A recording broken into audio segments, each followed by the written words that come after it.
दोस्तों, इस वीडियो में माता सबरी के कुछ फैक्ट के विषय में बात बताऊंगा जो आज से पहले आपने कभी नहीं जाना होगा।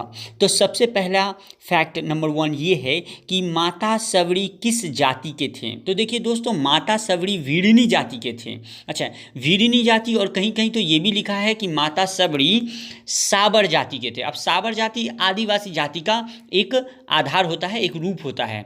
तो साबर जाति या वीडिनी जाति के माता सबरी थी। दूसरा प्रश्न हमें ये मिला कि माता सबरी का असली नाम क्या था।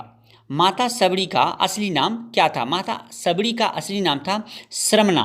श्रमणा माता सबरी का असली नाम था श्रमणा। श्रमणा माता सबरी का असली नाम था।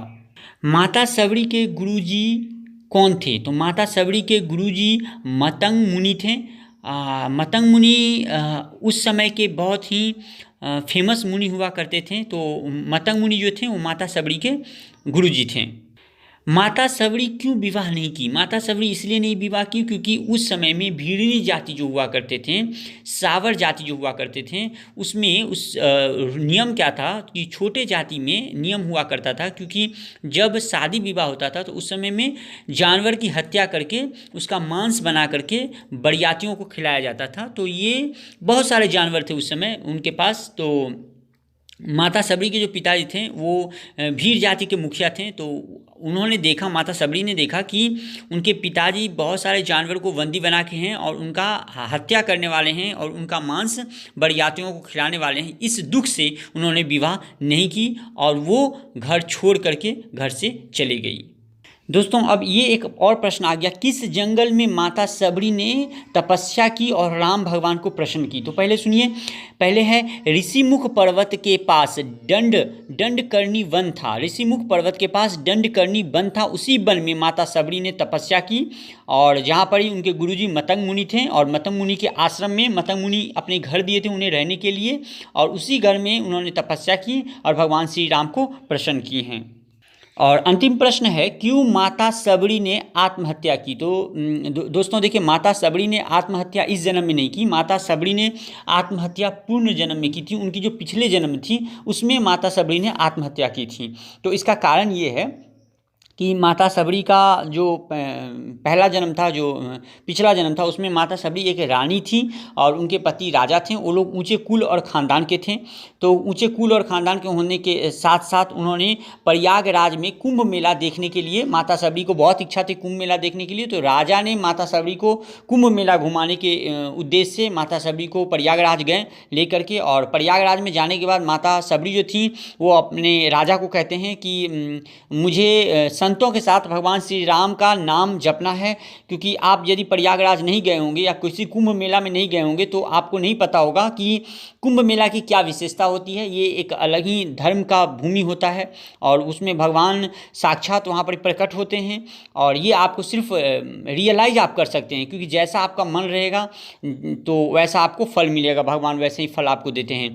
तो जो रानी थी, अर्थात हमारी सबरी माँ जो थी, वो उनका रानी थी, वो उस जन्म में, पहली पिछली जन्म में, तो उन्होंने अपने पति को कहा कि मुझे इनके साथ भगवान का नाम लेना है, संतों के साथ। तो उन्होंने कहा कि ये छोटे जात के लोग हैं और इनके साथ आप क्या करेंगे, क्योंकि आप एक रानी हैं, आप ब्राह्मण कुल के हैं, आप ऊंचे कुल के हैं, आपके बड़े यश हैं, आपके गौरव हैं, आपके ये हैं, आपके वो हैं। जानते ही हैं कैसे ये लोग कहते हैं, ब्राह्मण जाति अपने आप को दिखाते हैं।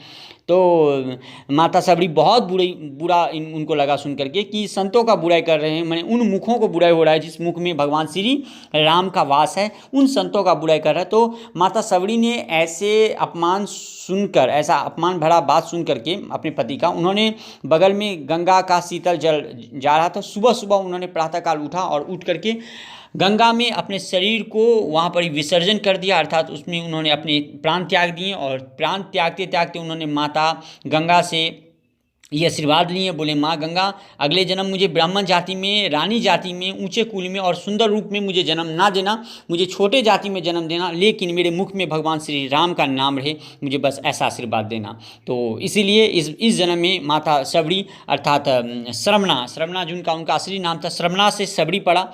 तो इस बार उनका ये जन्म में उनका ये हुआ है, और उसके बाद तो आप लोग सब जानते हैं।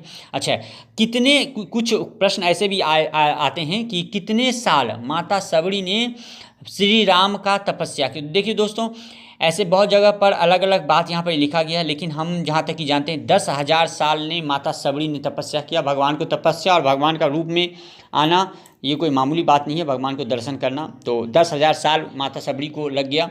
तो पिछले जन्म से इस जन्म तक उन्होंने ये लंबा सफ़र का तय किया उन्होंने, और भगवान श्री राम का दर्शन हुआ।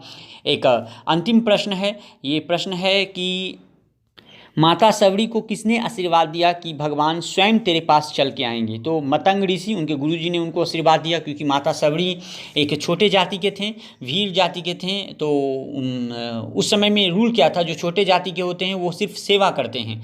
तो उनके सेवा से भगवान हमारे ऋषि जो थे मतंग ऋषि, वो इतने प्रसन्न हुए कि उन्हें आशीर्वाद दिए कि भगवान तेरे पास स्वयं चल के आएंगे। लोग भगवान को खोजने जाता है और भगवान तुम्हें खोजते खोजते इस जो कुटिया है, इस कुटिया तक भगवान आ जाएंगे।